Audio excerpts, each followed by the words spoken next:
Nuestro siguiente invitado es licenciado en Derecho por la Universidad de Granada, diplomado en Práctica Jurídica por el Colegio de Abogados de Ciudad Real y cuenta con varios másters. Aunque les gusta definirse como pequeño empresario, abogado y consultor, colabora con diversos medios de comunicación y ha publicado ya 6 libros. El último, La cuarta revolución industrial en España, cómo reducir el paro estructural que está provocando este fenómeno. Y sobre este asunto vamos a hablar ahora con el autor de este libro, con Lucio Muñoz. Buenos días. Buenos días, encantado. Bueno, hablamos de este libro, hablamos de la cuarta revolución industrial. ¿Esta cuarta revolución industrial implica altas tasas de paro en nuestro país? No tendría por qué ser así, pero lo está haciendo. Digamos que el paro estructural en España, el desempleo estructural, está en torno al del 15 al 18%. Y parte de ese desempleo estructural lo conforman los denominados desempleados tecnológicos, que son los parados que está produciendo esta cuarta revolución industrial. Pero no tendría por qué ser así. De hecho, si la cuarta revolución industrial se desarrolla como debería desarrollarse, pues no tendría por qué incrementarse la tasa de desempleo estructural. ¿Y esos parados tecnológicos entonces tendrían solución en España cuando la tasa de paro todavía está muy alta? Sí, ese desempleo estructural se podría solucionar adoptando diversas medidas, sobre todo por parte de la Administración, del Estado, puesto que las empresas lo que están haciendo es intentando ser más competitivas simplemente por un instinto de supervivencia empresarial. Por parte de la Administración del Estado sí se podrían adoptar medidas para solucionar ese desempleo estructural, tales como pues, utilizar el Big Data para conectar la universidad, el conocimiento que se fomenta en la universidad, conectarlo con las demandas y necesidades, en este caso ofertas digitales, que están pues demandando las empresas y conforme se desarrolle esta cuarta revolución industrial demandarán más. También se podría hacer pues esta medida que acabo de comentar se ha adoptado pues, en algunos países. En Estados Unidos, por ejemplo, algunas universidades ya han hecho este experimento piloto de implementar el Big Data en las universidades para hacer esta conexión que acabo de comentar. También se pueden adoptar otra serie de medidas, por ejemplo, pues, implementar un modelo educativo digital desde el comienzo, desde la educación básica, para que los alumnos empiecen a formarse en habilidades digitales, ¿no?, de cara pues, al futuro. Esta medida pues, se ha adoptado, por ejemplo, pues, en Estonia se ha adoptado una medida a nivel estatal, digitalizando la administración. Esta medida se adoptó en Finlandia. El modelo educativo de Finlandia, que se llama Phenomenon Learning, pues va dirigido en ese sentido, es decir, fomentar las habilidades digitales desde el inicio de la educación básica. Y, por ejemplo, en Canadá, que también se podría emplear en España, pues la medida que a continuación voy a comentar, en Canadá se ha invertido muchísimo dinero por parte del Estado en crear valles tecnológicos o valles digitales. En este caso, en Toronto, se ha creado un instituto, se llama Instituto Vector, para atraer el talento digital a nivel mundial. Y se están concentrando en Toronto, en ese espacio, en ese valle que ha creado a través de la inversión pública Canadá, se están concentrando las empresas especializadas en inteligencia artificial más desarrolladas del mundo. Por tanto, esa medida también se podría adaptar a España.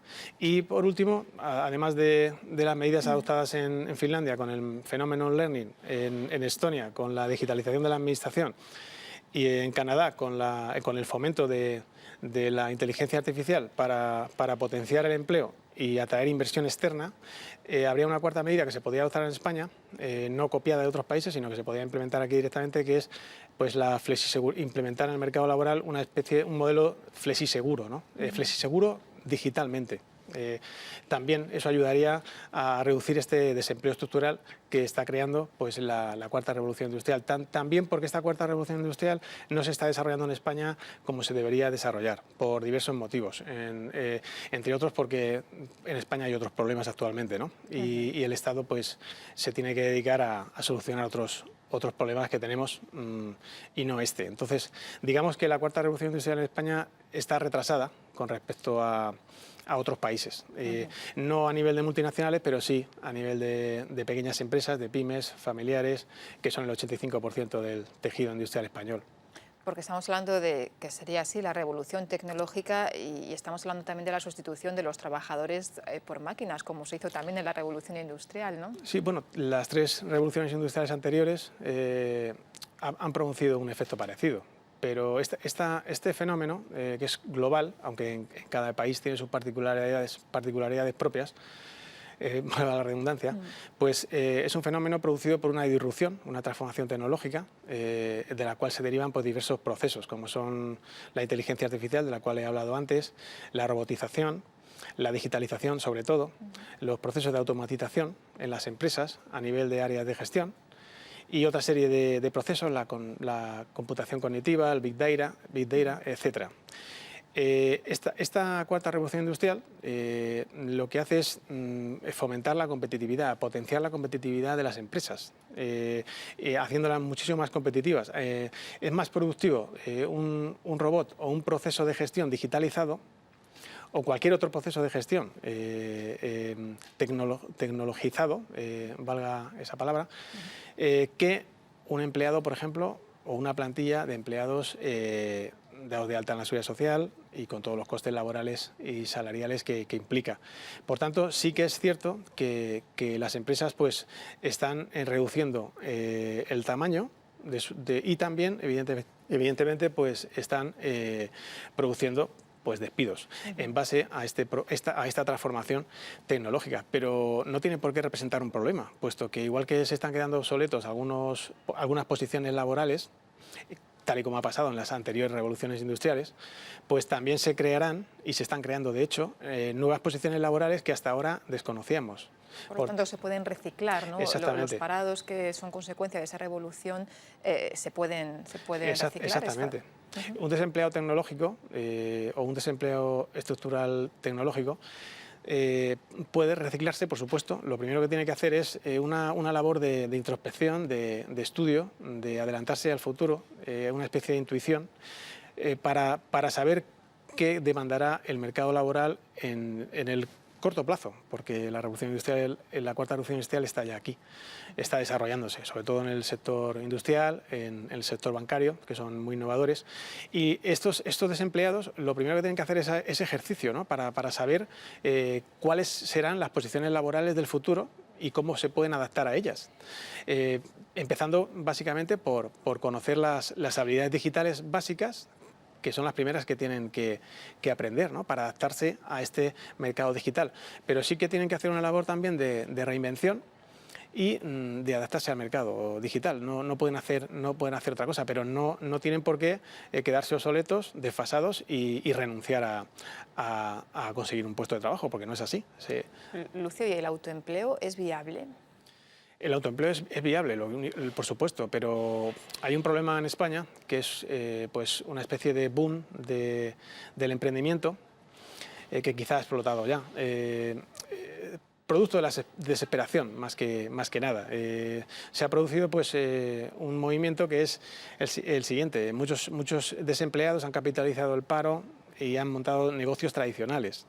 La mayoría de estos negocios tradicionales están fracasando y el problema es que estos nuevos emprendedores, pues se quedan con una deuda permanente, independientemente de las nuevas leyes de segunda oportunidad. La deuda les persigue y se quedan, pues evidentemente, fuera del mercado empresarial. Sí es viable en cuanto a que hay que fundar empresas digitales, empresas con estructuras planas, sin costes.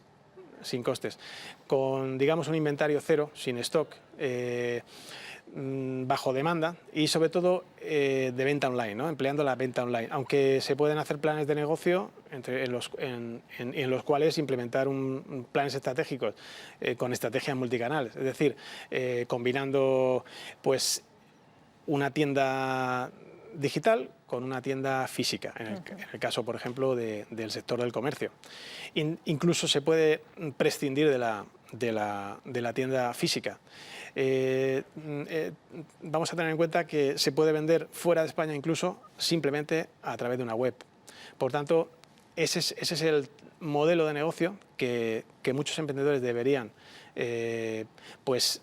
emprender y dejar quizá el modelo tradicional de un local comercial en una calle comercial con todos los costes que ello supone. La prueba de todo lo que estoy diciendo es muy fácil obtenerla. Es simplemente pasear por una calle comercial de cualquier ciudad española y volver a pasear a los 3 o 4 meses. Nos damos cuenta en ese segundo paseo que muchos de estos locales de reciente implementación, con todos los costes que conlleva, han cambiado de dueño, han cambiado de negocio y ya no están esos locales, aparecen otros nuevos. El modelo tradicional quizá esté un poco obsoleto y deberíamos de pensar que quizá no es el modelo de negocio del siglo XXI. El modelo digital, el modelo de empresa digital, quizá la mayoría de ellas no hace falta ser una startup de última generación, pero muchas de ellas quizá no lleguen a ser grandes multinacionales ni grandes empresas, pero sí que te da la opción de sobrevivir empresarialmente en un sistema político-económico como el que tenemos en España, con una asfixia fiscal impresionante y donde la Seguridad Social y Hacienda te echa fuera del mercado. Entonces, este modelo digital creo que deberían contemplarlo los nuevos emprendedores, antes que decantarse por los modelos de negocio tradicionales.